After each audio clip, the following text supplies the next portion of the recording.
Production तो दे ही दिया है भाईजान ने। थोड़ा सा अपना फैमिली बैकग्राउंड बताऊंगी आपको कि मैं कौन से बैकग्राउंड से आती हूँ।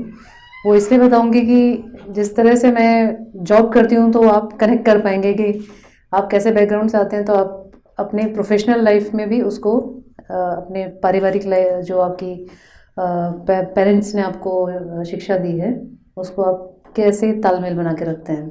मेरे वालिद साहब 15 या 14 साल की उम्र में घर से भाग के आर्मी में भर्ती हो गए थे। दादाजी खेती बाड़ी करवाते थे।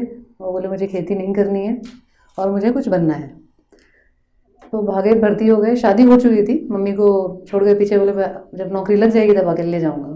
भर्ती हो गए, घुड़सवारी सीखी, बहुत अच्छे राइडर थे, कि राइडर हैं अभी भी हैं वाले साहब, अल्लाह उन्हें सलामत रखे। 61 कैवलरी में थे। वहाँ पे जब वो गए, सेटल हुए, फिर एक मेरी बड़ी बहन हुई, फिर मैं, मेरे 2 भाई हैं, तो हम 4 भाई बहन हैं। मेरे वालिद साहब ने एक चीज़ सीखी आर्मी में कि पढ़ाई की अहमियत क्या होती है। उन्होंने कहा कि मुझे अपने बच्चों को, अपने परिवार को और कुछ दूँ ना दूँ, मैं तालीम ज़रूर दूँगा। और वो तालीम उन्होंने हमें सबको दी। मैंने अपनी ज़िंदगी में पापा की ज़िंदगी में इतने उतार चढ़ाव देखे हैं कि एक टाइम पे इतनी गरीबी थी हमारे पास। जब मुझे याद है 6ठी क्लास में थी, तो मेरा जन्मदिन था, मुझे आज भी वो दिन भूलता नहीं है। मैंने कहा पापा मेरा बर्थडे है, क्लास में चॉकलेट वगैरह देने का वो होता था रिवाज, बच्चे देते थे। तो उनकी आंखों में आंसू आ गए। बोले बेटा मेरे पास अभी पैसे नहीं है, अगले साल तुम्हारा जन्मदिन अच्छे से मनाएंगे। पैदल स्कूल जाती थी, पैदल सब सामने स्कूल था, पैदल से आती थी, कोई ज़्यादा फीस नहीं थी। ईमानदारी की बात बताऊँ तो लगता था मुझे कि मैं 9वीं तक पढ़ूंगी, 9वीं के बाद मेरी शादी हो जाएगी। क्योंकि हमारे यहाँ, मैं राजस्थान से हूँ, तो हमारे यहाँ पे उस टाइम पे 13, 14, 15 साल की उम्र में शादी हो जाती थी। 9वीं पास हो गई, 10वीं में अगर पास नहीं होगी 10वीं भी पास हो गई। 11th में आके मैं थोड़ा फिर पढ़ाई के लिए सीरियस हुई। फिर अच्छा किया, टॉप किया, स्कूल में टॉप किया। फिर पापा ने हॉस्टल में कराया, वहाँ अच्छा किया। कॉलेज में टॉप किया, यूनिवर्सिटी में टॉप किया। तो पापा को उम्मीद बंधी कि मेरी बेटी पढ़ाई में अच्छी है, मेरा भाई भी पढ़ाई में अच्छा था। तो उन्होंने सारे समाज से लड़के, मतलब हमारे यहाँ कोई लड़का भी ग्रेजुएट नहीं था, कोई 12वीं तक जाके टिक गया, बस हो गया, कोई ग्रेजुएट लड़का भी नहीं था। मम्मी ने कहा इतना पढ़ोगे इसके लिए लड़का कौन मिलेगा, शादी कहाँ करोगे।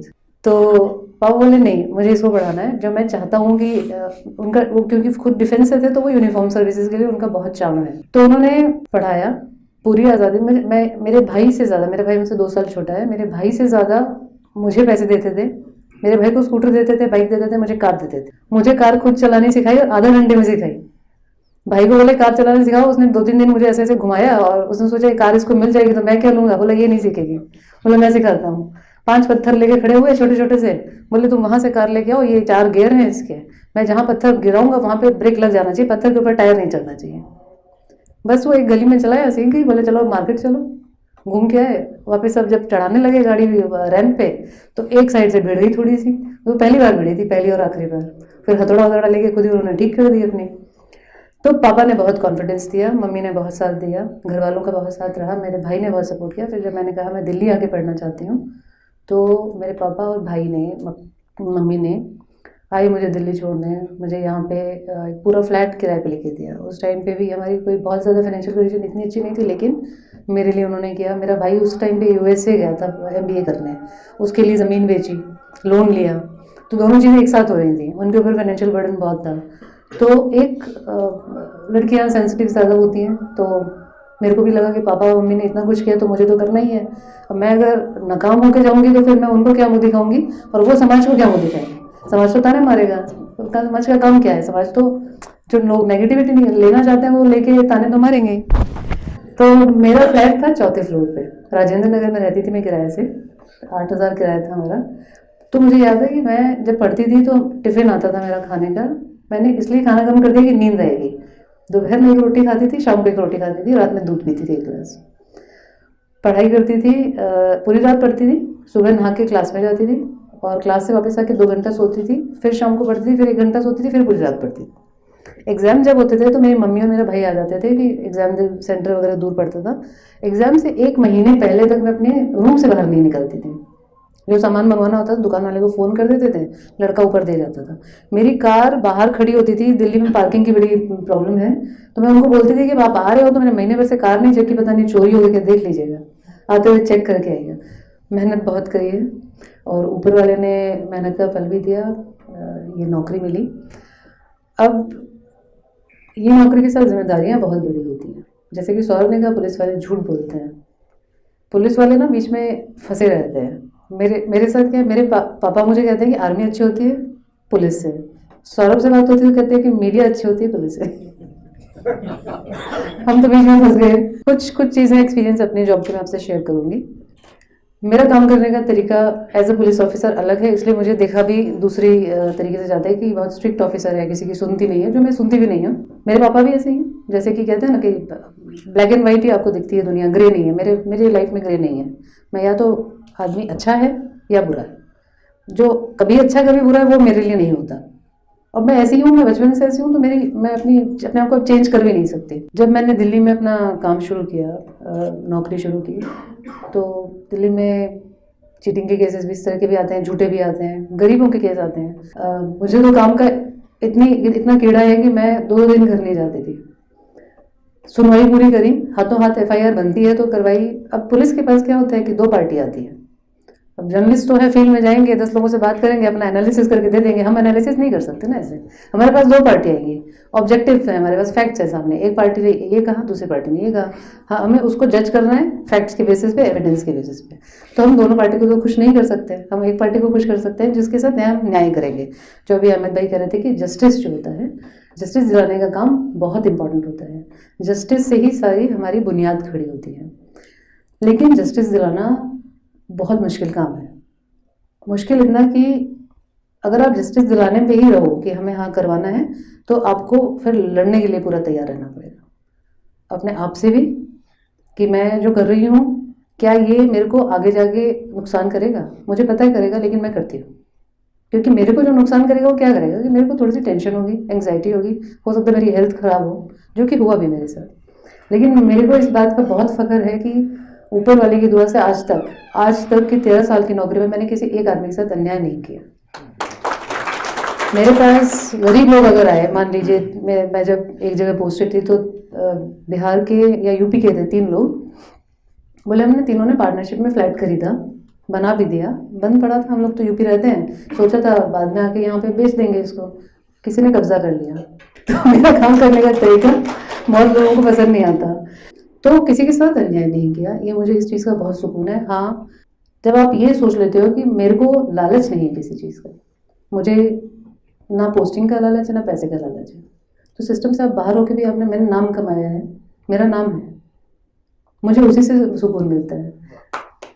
मेरे हस्बैंड हैं, वो भी पुलिस में हैं। उनको पहले शुरू में लगता था कि ये जिस तरीके से काम करती है तो हम दोनों ही पुलिस में हैं, तो कहीं दोनों को नुकसान ना हो। लेकिन अब वो भी इस चीज़ को मानने लगे, नहीं नहीं, बात तो ठीक है कि आजकल जो सिस्टम चल रहा है, अब जो हुआ है पिछले कुछ सालों से, नौकरी अपने दम पे करनी चाहिए, अपने टर्म्स पे करनी चाहिए। आप जी हुजूरी करके नौकरी नहीं कर, मैं तो नहीं कर सकती। मैं अभी यही डिस्कस कर रही थी, मैंने इनसे पीर साहब से कहा, मैंने कहा मैं अपने दम पे करना चाहूँ तो वही मेरे से होता है, मेरे से जी हुजूरी नहीं होती और होगी भी नहीं कभी।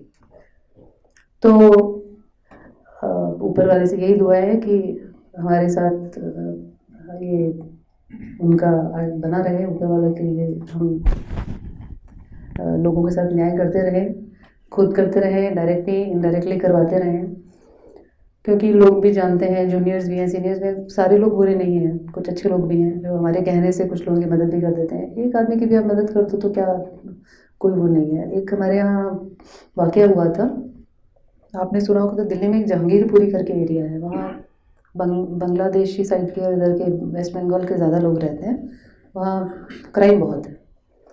3 लड़के थे, 14, 15, 16 की एज के। इन्होंने रात में, एक जम्मू से ट्रक वाला आ रहा था, उस ट्रक वाले को सरदार था कोई, वो रात पहली बार दिल्ली आया था वो, और वो रात में रुका, 2 बजे की बात है, रास्ता पूछने के लिए। वो लड़के हाईवे पे आते थे रात में और चाकू दिखा के लूटपाट करते थे।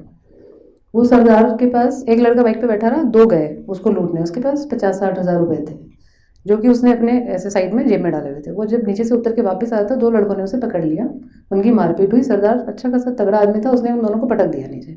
तीसरे ने सोचा कि अब ये पुलिस आ जाएगी, कॉल हो जाएगी। तीसरा आया, उसके पास चाकू था, उसने उसके चाकू मारे तो एक जांग में उसके ऐसी जगह चाकू लगा कि उसकी मेन नस कट गई। ओवर ब्लीडिंग से सरदार की डेथ हो गई। कॉल आई रात में, हम लोग, मैं पहुंची वहाँ 3 साढ़े 3 के आसपास, जनवरी की बात है। बहुत सर्दी का टाइम था। देखा तो सरदार के हाथ में ना 50,000 रुपये ऐसे बंधे हुए थे और खून लगा हुआ था उसमें। वो उसने पैसे छोड़े नहीं। तो क्राइम तो हम बहुत देखते हैं, जैसे डॉक्टर्स होते हैं पोस्टमार्टम करते रहते हैं, उनको कहते हैं ना कि सेंसेशन खत्म हो जाती है। ऊपर वाले की दुआ से मेरी सेंसेशन है अभी मेरे अंदर, मेरा ज़मीर जिंदा है। तो मैंने जब वो सरदार को देखा तो पता नहीं मुझे क्या हुआ, कुछ मेरा भी सिक्स सेंस, एक होता है ना कि आप जब ऊपर वाले पे बहुत विश्वास करते हो तो आपका सिक्स सेंस काम करता है। मुझे लगा कि मुझे इसके परिवार का पता करना चाहिए, जम्मू का रहने वाला है, हम यहाँ डेड बॉडी तो कुछ नहीं करेंगे, वेट करेंगे। मैंने कहीं से पता करवा के, क्योंकि उसका हेल्पर भी नहीं था, वो अकेला था, ट्रक से नंबर निकलवा के, जम्मू से मेरे बैचमेट से बात करके, इधर उधर से उसका घर का पता करवाया। उसके बाद मैंने उसकी बेटी से बात की। उसके 3 बच्चे थे, एक 9th में पढ़ती थी, एक 6th में, और एक बेटा था जो 1st में था। मैंने कहा, मैंने से जब 1 महीना बाद बात की, मैंने कहा तुम्हारे घर का खर्चा कितना होता है? तो बोली अभी तो हमारे पास कुछ नहीं है। मैंने कहा नहीं, वैसे कितना होता है? बोली हमारी पढ़ाई का 3,000। तो मैंने कहा और बाकी घर का खर्चा, राशन पानी? बोली अभी तो घर वाले रिश्तेदार वगैरह हेल्प कर रहे हैं। मैंने अपना एक अलग खाता बनवाया, उसमें 1.5-2 लाख रुपए डलवाए जो मेरी तनख्वाह के सेविंग में से थे, तो शिफ्ट किए। और उस लड़की को मैं उसका अकाउंट नंबर लेके 5,000 रुपये महीने के देने लगी, जो मैं आज भी देती हूँ। और मुझे यही चीज़ है जो मुझे सुकून देती है। डंडे चलाते ना पुलिस वाले, डंडे तो चलाते ही रहते हैं, डंडे चला के क्या सुकून मिलेगा? लेकिन जब आप दूसरों की मदद करते हो तो आपको बहुत अच्छा लगता है। यहाँ आके बहुत अच्छा लगा। आज सुबह जब आपसे बात हो रही थी, अपने आप आंखों से आंसू निकलने लगे। ऊपर वाले की रहमत है। मैं तो बस इतना ही कहूँगी, आपका बहुत बहुत शुक्रिया सबका। दुआओं में हमेशा याद रखिएगा। खुदा हाफिज़।